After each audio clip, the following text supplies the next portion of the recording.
This is now the 41st episode of Rise of the Minutemen in Fallout 4.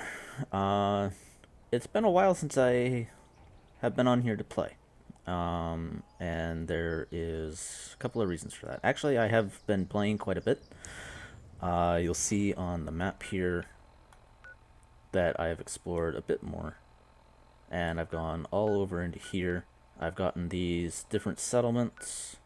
I haven't really done too much with them in the way of getting them set up and defended, as well as got Outpost Simonja over there, the Slog. Yeah, I've been quite a few places. Haven't really done anything down in the south, I'm sad to say, but unfortunately, a recent update with Fallout 4 from Bethesda, actually. I've been surprised that they've actually been sending out updates for the game. They haven't done that in a while. But the update caused F4SE, Fallout 4 script extender, to also have to update. And a couple of my mods updated.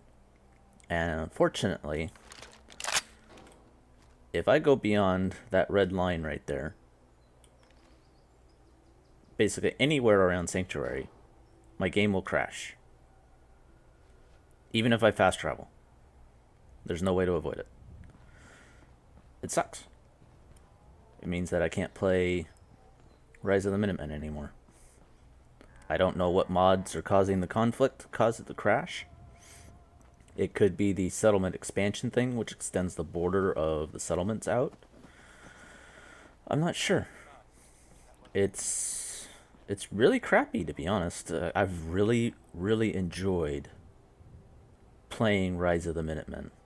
Being the General of the Minutemen, getting them set up, talking with Preston, having fun, just running around. I have no idea where Dogmeat is.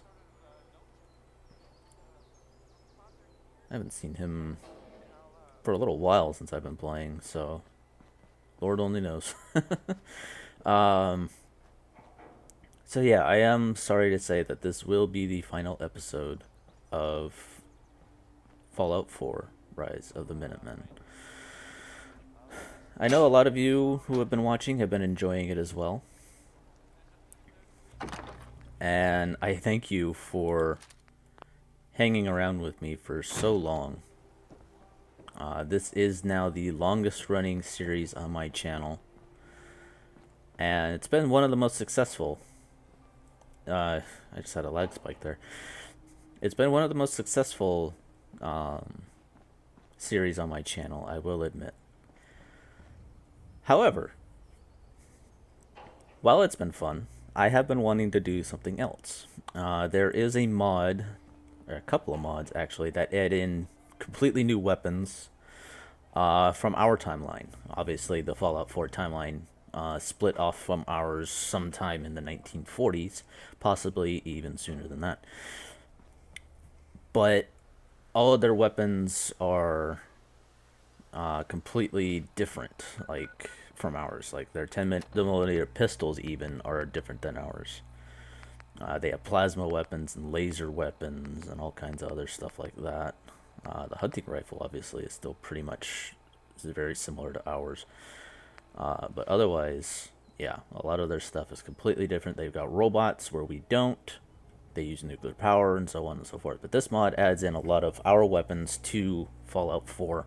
And they are ridiculously powerful. There's, I think, a assault rifle that you would normally get about the same time that the vanilla assault rifle starts appearing in the Wasteland.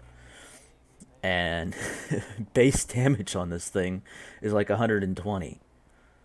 Which is, I think, more than my hunting rifle. Let's take a look. Yeah. Which is kind of impressive.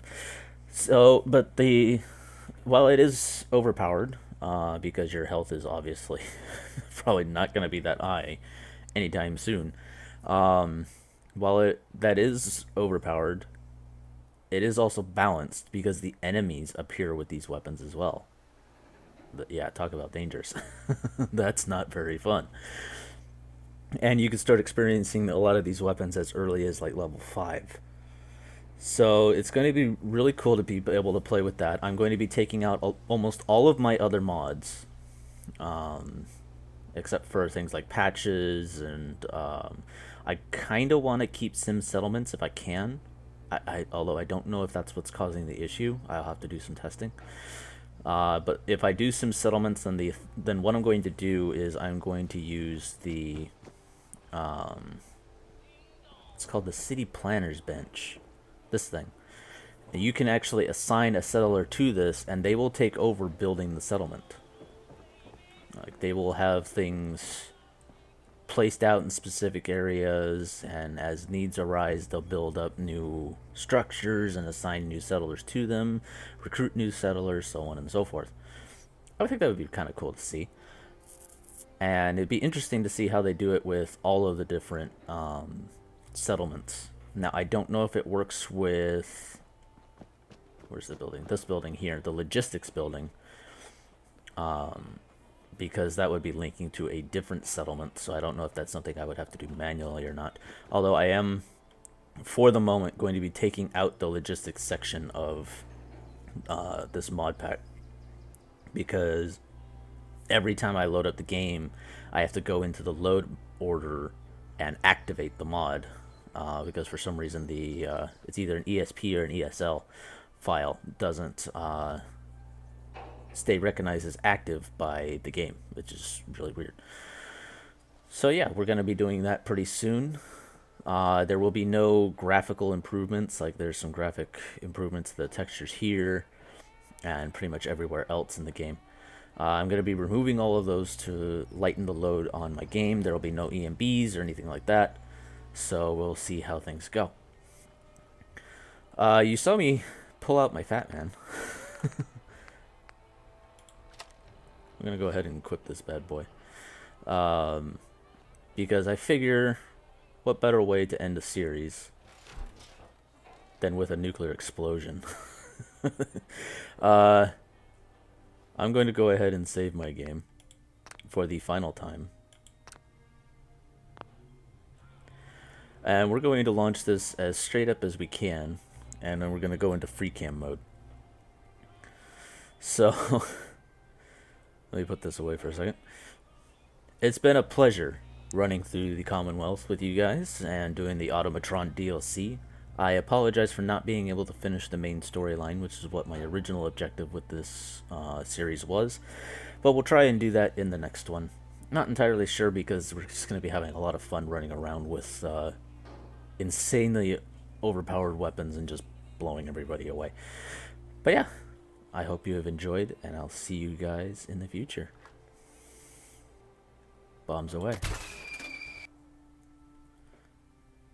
Toggle the free camp and toggle menus.